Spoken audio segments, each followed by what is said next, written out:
नमस्कार विद्यार्थी मित्रांनो, आज आपण दुसऱ्या भागामध्ये राहिलेले प्रश्न भाग 2 मध्ये पाहणार आहोत. 8 ते 16 प्रश्न आहेत ते आपण पाहूया. चला तर 8वा प्रश्न आहे. 10 सेमी बाजू असलेला एका पोकळ घनाची धारकता किती? पहा या ठिकाणी धारकता म्हणजे त्या घनाचे काय असते? घनफळ असते.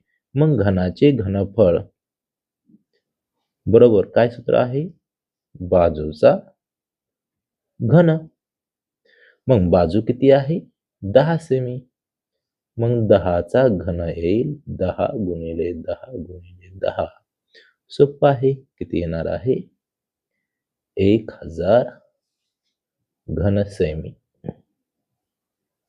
1000 घन सेमी. ओके. या ठिकाणी एक सूत्र महत्वाचं आहे ते म्हणजे 1 लिटर बरोबर किती? 1000 घन सेमी. हे सूत्र तुमच्या पाठाच्या सुरुवातीलाच दिलेलं आहे. 1 लिटर बरोबर 1000 घन सेमी म्हणजे या ठिकाणी आपलं घनफळ आलेलं आहे 1000 घन सेमी. म्हणजे याचं उत्तर किती येईल? 1 लिटर. ओके. म्हणजे पर्याय क्रमांक 1 बरोबर आहे. सोपा प्रश्न होता. पुढचा प्रश्न. प्रश्न क्रमांक 9. एका घनाकृती ठोकळ्यांच्या सर्व कडांची एकूण लांबी 96 सेमी असल्यास त्याचे एकूण पृष्ठफळ व घनफळ दर्शक संख्यांमधील फरक पुढीलपैकी कोणता? अशा प्रकारचा सोपा प्रश्न आहे. या ठिकाणी घनाला एकूण किती कडा असतात? 12 कडा असतात. बरोबर आहे. मग घनांच्या कडा आहेत 12 म्हणजे एकूण बाजूंची लांबी किती दिलेली आहे? 96. 96 लांबी दिलेली आहे म्हणजे एका बाजूची लांबी काढायची असेल तर आपल्याला 96 ला 12 ने डिव्हाइड करावं लागेल. या ठिकाणी बरोबर किती येईल? एका बाजूची लांबी किती येईल? 8 सेमी. ओके. यानंतर आपल्याला काढायचं आहे त्याचे एकूण पृष्ठफळ व घनफळ दर्शक संख्यांमधील फरक पुढीलपैकी कोणता? मग या ठिकाणी घनाकृतीचे पृष्ठफळ. या ठिकाणी पृष्ठफळ बरोबर काय आहे? 6 गुणिले बाजूचा वर्ग. मग बाजू आलेली आहे 8 सेमी. 6 गुणिले 8 चा वर्ग काय येईल? 6 गुणिले 64. यांचा गुणाकार किती येईल? 324 चौरस सेमी. ओके. 324 चौरस सेमी एवढं येणार आहे. त्यानंतर आपल्याला काढायचं आहे घनफळ. घनफळ बरोबर काय सूत्र आहे? बाजूचा घन. बरोबर. बाजू किती आहे? 8. मग 8 चा घन किती आहे? 8 चा घन 512 घन सेमी. या ठिकाणी फरक किती आहे? मग फरक आलेला आहे 512 वजा 384 बरोबर किती? 128. म्हणून याचा पर्याय क्रमांक किती येईल? 1 बरोबर. ओके. प्रश्न क्रमांक 10 पाहू. एका हौदाची लांबी 4 मीटर, रुंदी 1.5 मीटर, उंची 1 मीटर असून तो पाण्याने काठोकाठ भरलेला आहे. 8 मीटर मापाच्या बादलीने तो रिकामा केल्यास किती बादल्या पाणी काढेल? पाहता या ठिकाणी या उदाहरणामध्ये दिलेली माहिती काय आहे? आपल्याला लांबी दिलेली आहे 4 मीटर, रुंदी दिलेली आहे 1.5 मीटर, उंची दिलेली आहे 1 मीटर आणि बादलीची क्षमता किती आहे? 8 लिटर. ठीक आहे. या उदाहरणावरून आपल्याला काय करावं लागेल? अगोदर हौदाचे घनफळ काढावे लागेल. मग घनफळ बरोबर हौद आहे इष्टिका चिती आकाराचा म्हणजे length multiply breadth multiply height बरोबर 4 गुणिले 1.5 गुणिले 1 मीटर. या सगळ्यांचा गुणाकार किती? 15 चौक 60. 60 म्हणजे इथं दशांश चिन्ह येईल. या ठिकाणी येईल 6 घन मीटर. काय 6 घन मीटर. आता एक सुरुवातीला सूत्र दिलेलं आहे. काय आहे ते? 1 घन मीटर बरोबर 1000 लिटर. आता आपल्या हौदाचे घनफळ आलेलं आहे 6 घनमीटर. या ठिकाणी आपल्याला घनमीटरचं रूपांतर कशामध्ये करावं लागणार आहे? लिटरमध्ये. मग 1 घनमीटर बरोबर 1000 लिटर, तर 6 घनमीटर बरोबर किती येईल? 6 गुणिले 1000 बरोबर 6000 लिटर. आता बादल्यांची संख्या काढायची. आता आपल्याला बादल्यांची संख्या विचारलेली आहे. मग बादल्यांची संख्या बरोबर काय येईल? 6000 भागिले 8. किती येईल? या ठिकाणी भाग दिल्यानंतर किती येईल? 750. पर्याय क्रमांक 2 बरोबर. ठीक आहे. प्रश्न क्रमांक 11. 3 सेमी लांबीचे 3 सोन्याचे घन वितळून त्यापासून एक सोन्याची इष्टिका चिती तयार केली. त्या इष्टिका चितीच्या तळाचे क्षेत्रफळ 27 चौस सेमी असेल तर इष्टिका चितीची उंची किती? असा प्रश्न आहे. या ठिकाणी काय करायचं आहे? सोन्याचे घन वितळून इष्टिका चिती तयार करायची आहे. मग घनाची बाजू किती आहे?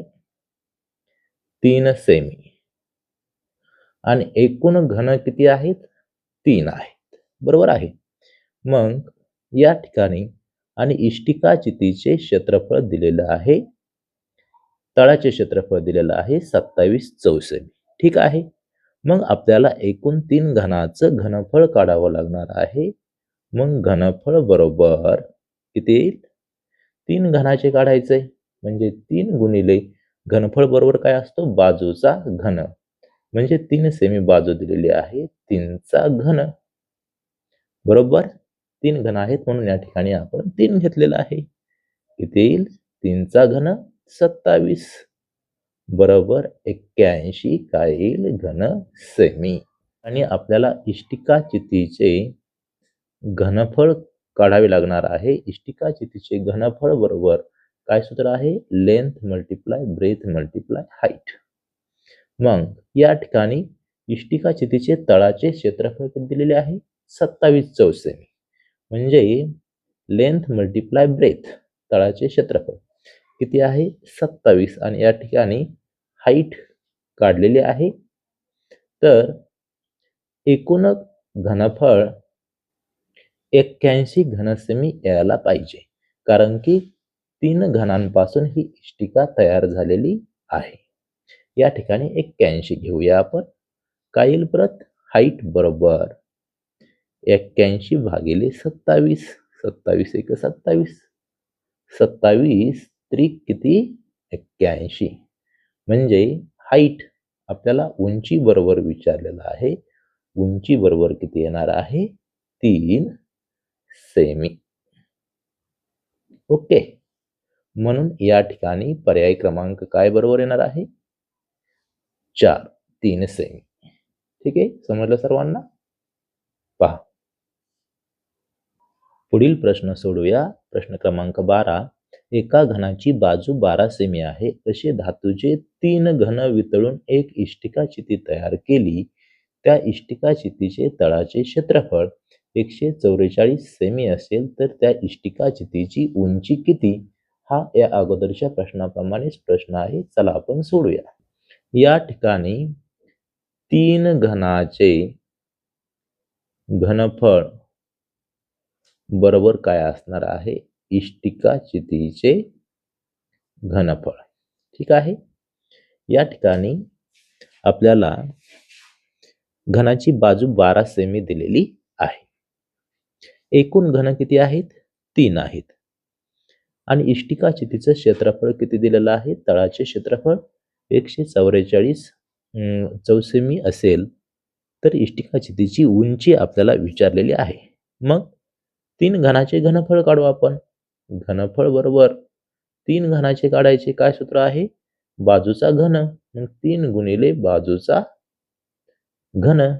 3 गुणिले बाजू किती दिलेली आहे आपल्याला? 12 सेमी. मग 12 चा घन काय येईल? 3 गुणिले 12 चा घन आहे 1750. 28. मग यांचा जर गुणाकार केला, तुम्ही वहीमध्ये व्यवस्थित गुणाकार करा, तो गुणाकार येईल 5184. कशामध्ये दिलेला आहे? सेंटीमीटर मध्ये, म्हणजे घन सेमी. ठीक आहे. यानंतर इष्टिका चितीचे घनफळ बरोबर काय सूत्र आहे? लांबी गुणिले रुंदी गुणिले उंची. बघा, length multiply breadth multiply height. आणि इष्टिका चितीचे तळाचे क्षेत्रफळ किती दिलेलं आहे?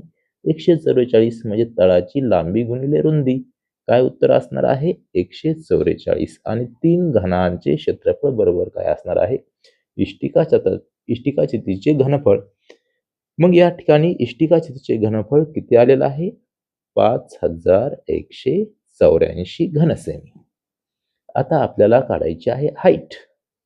पहा, सोपं आहे. 5184 भागिले 144 बरोबर h. ठीक आहे. हा भागाकार करायचा आहे. हा भागाकार करूया. काय आहे? 5184 भागिले 144. भाग कसा द्यायचा?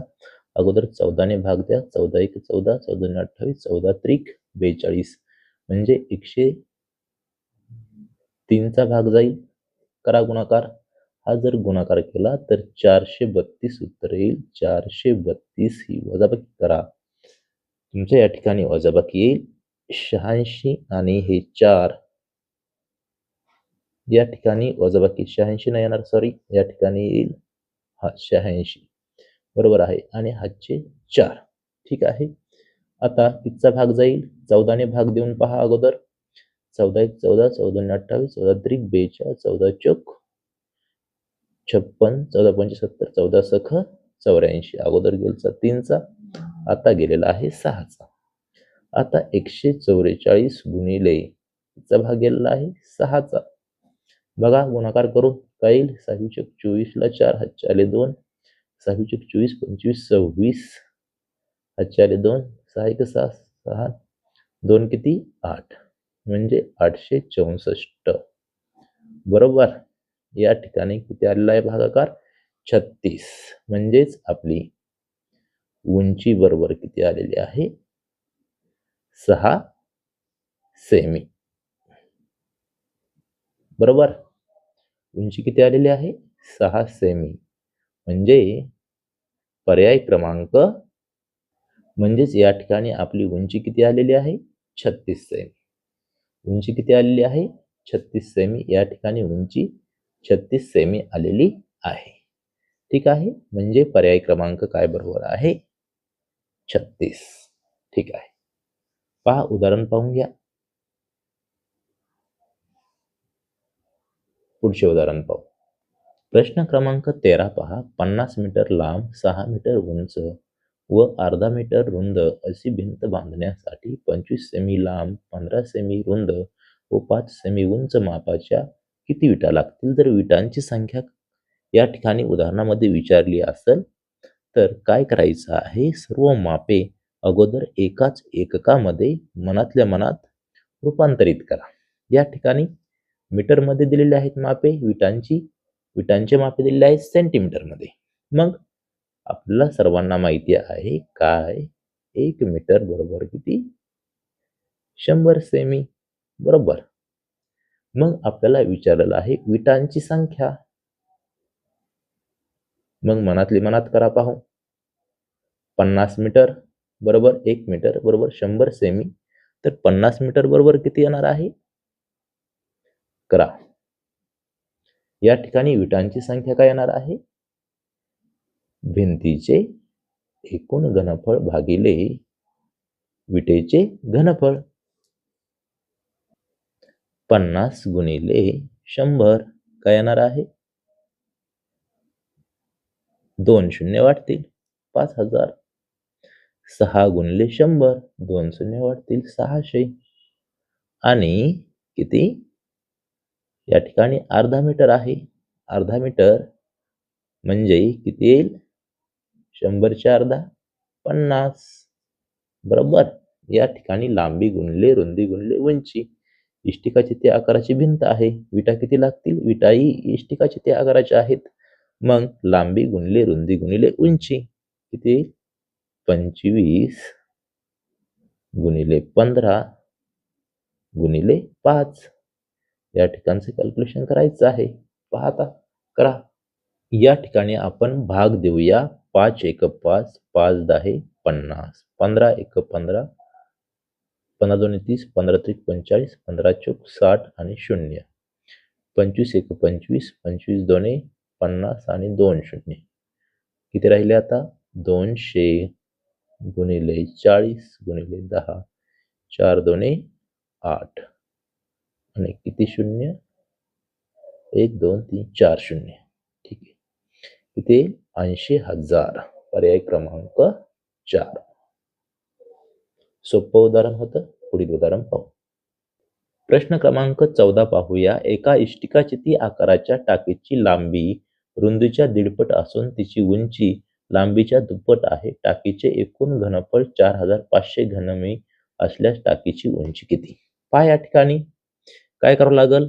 काय आहे? एका इष्टिकाचिती आकाराच्या टाकीची लांबी ही काय आहे? रुंदीच्या दीडपट आहे. म्हणजे या ठिकाणी रुंदी किती घ्यावं लागल? या ठिकाणी रुंदी आहे, समजा मानूया आपण x. तर लांबी किती आहे? रुंदीच्या दीडपट म्हणजे 1.1/2x. या ठिकाणी काय येईल? याला आपण फ्रॅक्शन मध्ये कन्वर्ट करू. मिक्स फ्रॅक्शन आहे, फ्रॅक्शन मध्ये कन्वर्ट करू. 3 एक 3, आपलं बे एक बे आणि एक 3, 3/2x. ठीक आहे. लांबी आलेली आहे 3/2x. तर उंची किती दिलेली आहे? पाहता, तर उंची लांबीच्या दुप्पट आहे. लांबी 3/2x, तर याच्या दुप्पट काय आहे? उंची. हे 2 गेले 2 गेले म्हणजेच किती राहील? 3x. तर आपल्याला लांबी, रुंदी, लांबी आणि उंची तीनही गोष्टी मिळालेल्या आहेत. म्हणजे आता आपल्याला काय करावं लागेल? त्या इष्टिकाचितीचं घनफळ काढावे लागणार आहे. इष्टिकाचितीचे घनफळ बरोबर लांबी गुणिले रुंदी गुणिले उंची. Length multiply breadth multiply height. किती आलेलं आहे? या टाकीचे एकूण घनफळ या ठिकाणी आपल्याला दिलेलं आहे 4500. ओके. या ठिकाणी आपण सर्व लिहून घेऊया. x गुणिले 3/2x गुणिले 3x. ओके. या ठिकाणी पहा 2 आहेत, भागिले आहेत, इकडे आल्यानंतर होतील गुणिले. 4500 गुणिले 2 बरोबर x गुणिले 3x गुणिले 3x. पाहता काय यांचा गुणाकार? 3 त्रिक 9 आणि x गुणिले x गुणिले x, x चा घन. 4500 गुणिले 2, 9 गुणिले आहेत, या ठिकाणी काय होईल? भागिले. या ठिकाणी भागिले 9. 9 एक 9 आणि हिचा भाग जाईल 9 5 45 आणि 2 शून्य. या ठिकाणी राहील x चा घन. 500 गुणिले 2 म्हणजे किती येईल? 1000 बरोबर x चा घन. घनमूळ काढूया. 10 बरोबर x. x बरोबर किती आलेला आहे? 10. आपल्याला उंची विचारलेली आहे. उंची किती आहे? 3x बरोबर 3 गुणिले 10. या ठिकाणी किती येईल? 30 मीटर. 30 मीटर येईल. बरोबर आहे. 30 मीटर उंची आलेली आहे, परंतु या ठिकाणी पर्याय सर्व कशामध्ये आहेत? सेंटीमीटर मध्ये. 10 मीटर आहे आणि या ठिकाणी 300 मीटर सेंटीमीटर मध्ये. आता 30 मीटर आलेले आहे, मीटरचं रूपांतर आपल्याला सेंटीमीटर मध्ये करता येईल. बरोबर. कसं होईल? तुम्हाला सर्वांना माहिती आहे 1 मीटर बरोबर किती? 100 किती? सेंटीमीटर. म्हणजेच 30 मीटर बरोबर 30 गुणिले 100 बरोबर 300. शून्यातील 3 शून्य, 3000 सेमी. बरोबर. 3000 सेमी. म्हणून पर्याय क्रमांक 2 हे उत्तर असणार आहे. ठीक आहे. काय विचारलं होतं? टाकीची उंची किती? 3000 सेमी. ठीक आहे. उदाहरण पाहून घ्या व्यवस्थित. या पद्धतीने हे आपण सोडवलेलं आहे. प्रश्न क्रमांक 15. एका इष्टिकाचिती आकाराच्या बॉक्सची लांबी 60 सेमी, रुंदी 18 सेमी व उंची 15 सेमी आहे. या बॉक्समध्ये 6 सेमी बाजू असलेले किती घनाकार बॉक्स मावतील? पहा, या ठिकाणी बॉक्सची संख्या काढायची असेल तर या ठिकाणी कोणत्या वस्तूची संख्या काढायची असेल तर काय करायचं? इष्टिकाचितीचे या ठिकाणी काय करलं? एकूण घनफळ भागिले बॉक्सचे घनफळ म्हणजे बॉक्सची काय विचारलेली आहे? संख्या बरोबर इष्टिकाचितीचे घनफळ बरोबर काय येईल? 60 गुणिले 18 गुणिले 15 बरोबर बॉक्सचे घनफळ काय येईल? 6 गुणिले 6 गुणिले 6 काय येईल? 6 1 6 6 आहे 60 6 1 6 6 त्रिक 18 6 1 6 6 2 12 राहिले 3 आणि 6 पंचे 30 म्हणजे 10 गुणिले 3 गुणिले 2.5 10 त्रिक 30 गुणिले 2.5 बरोबर काय येईल? 75 25 त्रिक 75 म्हणजे ठीक आहे. किती आली? 75. बॉक्सची संख्या किती आलेली आहे? 75. पर्याय क्रमांक 4. ठीक आहे. यानंतर आपण पाहूया प्रश्न क्रमांक 16. एका घनाचे घनफळ 512 घनसेमी असल्यास त्या घनाला बाहेरून रंग लावण्यासाठी प्रति चौरस मीटरला 2 या दराने किती खर्च येईल? या ठिकाणी घनाचे घनफळ दिलेले आहे. काय आहे सूत्र? बाजूचा घन. या ठिकाणी 512 दिलेला आहे घनफळ. मग बाजूचा घन बरोबर घनमूळ घेऊया दोन्ही बाजूंचे. किती येईल? 8. 8 बरोबर काय आलेली आहे? बाजू. तर आता बाहेरून रंग लावण्यासाठी प्रति चौरस सेमीला 2 दराने किती खर्च येईल? मग घनाचे पृष्ठफळ काढावे लागेल आपल्याला आणि पृष्ठफळ बरोबर काय असतं? 6 गुणिले बाजूचा वर्ग. 6 गुणिले बाजू आहे 8 बरोबर 6 गुणिले 8 चा वर्ग किती आहे? 64. हा गुणाकार करा. गुणाकार येईल किती येईल गुणाकार? 384 काय येईल? चौरस सेमी. या ठिकाणी पृष्ठफळ किती येईल? 384 चौरस सेमी. मग प्रति चौरस सेमीला 2 दराने किती खर्च येईल? तर खर्च बरोबर किती खर्च येईल? 384 गुणिले 2 किती येईल गुणाकार? 768 रुपये. ठीक आहे. किती? 768 रुपये. पर्याय क्रमांक 2. या पद्धतीने आपण या पाठाची सर्व उदाहरणे सोडवलेली आहेत. लवकरच या पाठावर आधारित सूत्रांवर आधारित एक छोटासा व्हिडिओ बनवण्यात येईल. तोही सर्वांनी पाहावे. म्हणजे काय होईल की या धड्यामधील कोणताही प्रश्न सोडवताना तुम्हाला समस्या जाणवणार नाही. ठीक आहे. उद्याच या ठिकाणी सूत्रांवरील व्हिडिओ तुम्हा सर्व विद्यार्थ्यांसाठी देण्यात येईल. ओके. थँक्यू.